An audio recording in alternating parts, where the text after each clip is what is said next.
impeachment, pero for your information, kasi may mga, tingnan ko lang sa aming group, hindi tinanggap. Okay? Hindi tinanggap ng, oh, wait a minute. Oh, this is so nice. Oh my God. Wala lang, hindi ko pa pwede ma-share sa inyo. I'm so excited for Attorney Vic Rodriguez. Ayan. Ayan, I'm so excited. Number 56. Okay, so I can't wait for that. Okay? So ngayon, mga palangga, ayun na nga. Dahil ito si Ronald Cardema, inaanak ito ni Bangag, di ba? Nag-resign nga ito, di ba, sa Duterte, ano yun, sa Youth Commission, di ba? So nag-file sila, actually hindi pa na-file, ilatag pa lang nila yung impeachment complaint. So according sa aming group chat, kasama yung ibang mga kakampi natin sa Kongreso, ay sabi ko sa inyo mayroon tayong mga puting ahas dyan hindi tinanggap o hindi pa tinatanggap ng mga ni Lolong, ni Lalay. May bago na pala pangalan yung buhaya, si Lalay. Loloy, dapat kasi lalaki, di ba? Hindi pa daw tinatanggap. So ngayon, nag-file ng impeachment, may maraming mga nagtatanong, bakit parang, is it parang strategic? Or tama ba yung timing? Kasi by June 30, mag-20th Congress na. So parang mag-change of, mga House Representative members. So, pero ako, alam ko, pinag-aralan naman ito bago ito i-file yung impeachment. Kasi nga, isang beses ka lang pwede mag-file ng impeachment sa isang taon ayon sa batas natin. Batas dyan sa Pilipinas. So ngayon mga palangga, so dahil nga siya ay naghain na, inihanda na nila yung kanilang reklamo, tignan natin kung tatanggapin nitong House Speaker na si Loloy. Okay, Lalay na lang. 'Di ba? Itong si Martin Tambaloslos. So kasi diyan dapat isusubmit yan sa Committee on Rules at i-refer nila sa Committee on Justice. So ngayon, dahil hindi pa, wala pang bagong report sa atin na ito ay tinanggap na, ititignan na lang natin kung anong, mangyayari. Kasi once na ma-file nila yung complaint at ma-refer ito sa Committee on Justice, dapat within 10 session days, magkaroon na ng determination kung meron bang ang tawag dyan, may probable or substance yung complaint na yon. So with that, magkakaroon sila ng hearing at mga pagdidebate patungkol dyan, pero tignan na lang natin. Kasi dahil hawak nga nila itong bangag na House of Representatives na yan, yung mga bangag dyan, hawak nila. So tignan natin kung anong mangyayari. Pero at this point, habang tayo nagchichika boom boom, hindi pa daw po yan na ifa-file. So inilalatag pa lang, ifa-file pa lang nila. I don't know, anong araw na ba dyan? Friday. So tignan natin kung anong magiging result yan. Pero at least maganda.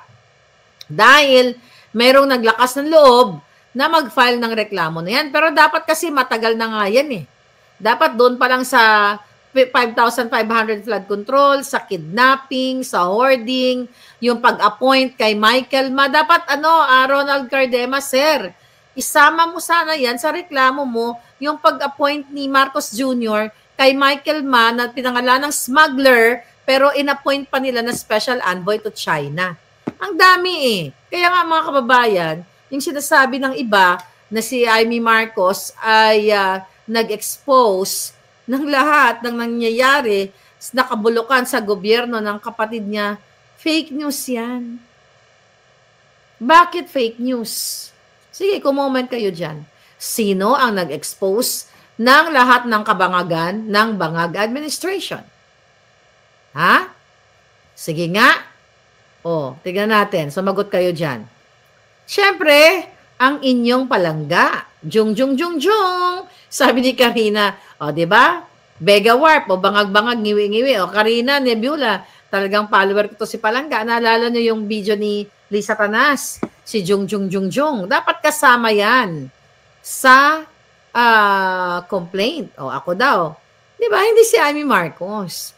Kasi kung gusto ni Amy Marcos na hubaran ang pagnanakaw ng pamilya niya, which hindi niya gagawin yon, si Lisa Tanas, hindi nga niya binabansin, hindi nga niya binabanggit si Lisa Tanas. Paano mo paniniwalaan yan? So never again, ha? Huwag kayong boboto-boto sa mangga. Hindi na yan mananalo. At yung survey na yan, isa yung paid survey yan. Hindi yan totoong mga survey dyan. Kaya huwag kayong mawala ng pag-asa dahil talagang kayo ay what? Kayo ay panalo na, mga OFW.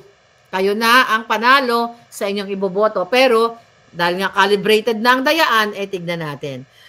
Alright, recently, nagsalita itong si Bangag, may pa-video-video pa ang gago, di ba? Pasasalamin-salamin pa na mukha siyang ermitanyo, na pulboronic, na sinasabi niya, bumuto daw tayo, nakaboto na ba kayo? Ganyan-ganyan. Tuloy po ang overseas voting para sa lalan kasi nakalibrate na nila. Isa pa yan ang problema natin. Kaya nga, lahat kayo dyan sa Europa, sa Amerika, kung saan man kayo, you know, yung mga bumoto, makipag-ugnayan kayo sa akin. Para malaman natin kung sino-sino yung mga binoto ninyo. Ay, by the way, kasi, di ba nangako si Attorney Glenn Chong, aayusin natin yan. Teka, yung email ko nandyan sa ilalim, ha?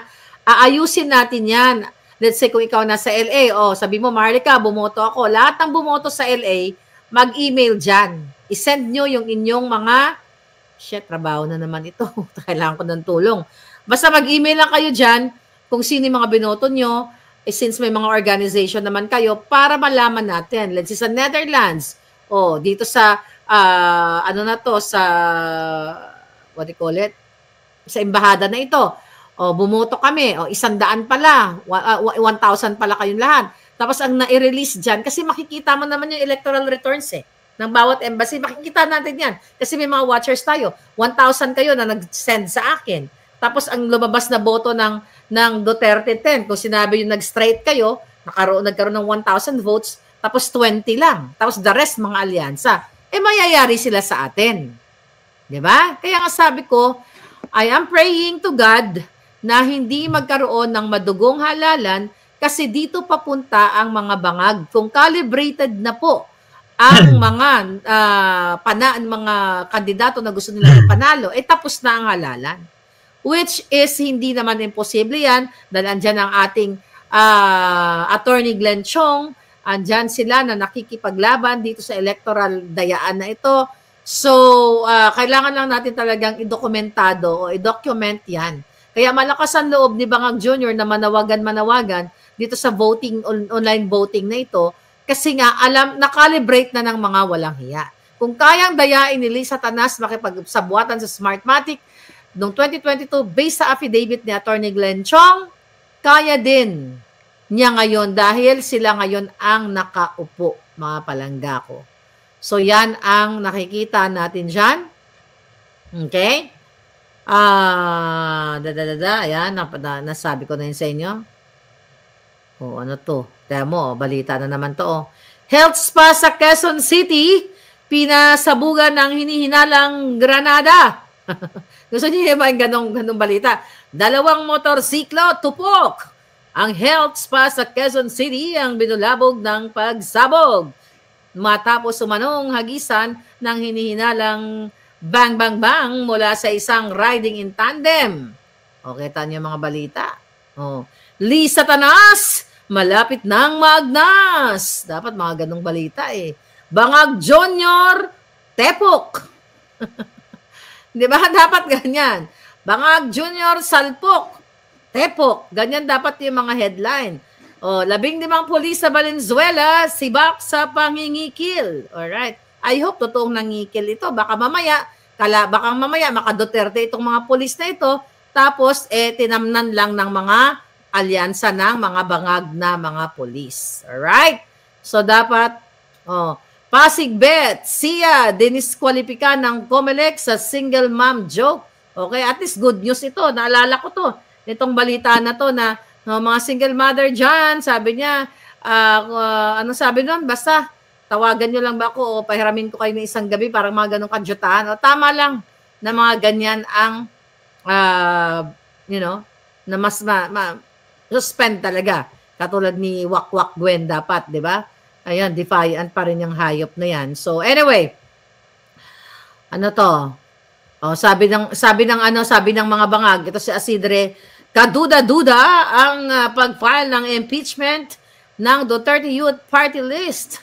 Ito daw ay kaduda-duda. Oh, ha? Kaduda-duda? Pero yung pag-file nyo kay Inday Sara, hindi ba kaduda-duda? Hindi ba pang-politika? Pamumulitika? Oh, sabi nila, ang tanong ko lang ho sa impeachment, may 2 linggo na lang pagbabalik namin ng sesyon. Hindi ko alam kung may saktong oras pa. May only, walang kwentang balita. So anyway, kaduda-duda, kapag tayo mga nagpa-file, laban kay Bangag, kaduda-duda. Pero pag file nila kay Inday Sara na nagkabayaran, di ba? Nagkabigayan ng malaking ayuda, so tama. See, nakita nyo ang injustice at yung ang unfair na pagtrato nila sa mga pangyayari. Oh, ha? Ano to? Ba? Si Pacquiao. Oh, nako. Ano si Dodong Pacquiao? Basahin natin dito. Hindi politika, kundi pagkakaisa. Sabi na ni Dodong Manny kag ni Bam Aquino, ayan. Shoot sa inadoro tong mga ito. Ano magawin mo ng Dodong Manny? Magboksing-boksing ka na, tiguwang ka na kasi ayaw mo pang huwag niya iboto si Dodong, ha? Baka managinip na naman yun, kabayo na naman. Ang nakakaloka lang ngayon, walang debate. Bakit kayo, ito nga oh, by the way, bigla ko naalala. Kayong mga mainstream media, bakit walang debate ngayon? Bakit hindi niimbita ang mga alyansa ng mga bangag para ipinadebate nyo sa aming Duterte 10? Di ba? Wala. Inutusan kasi kayo, no? Ng bangag kasi malalaman na walang laman ng utak ng mga alyansa ng mga bangag. Na-notice na ba yon? Walang debate yung mga senador. Interview lang. Kaya interview natin si Attorney Vic tomorrow at si Congressman, si Senator Gringo Nasan. Pero actually si Gringo is, nag-alsa yan nung panahon nung di ba? Marcos. Yan, anti-Marcos din yan. Oh.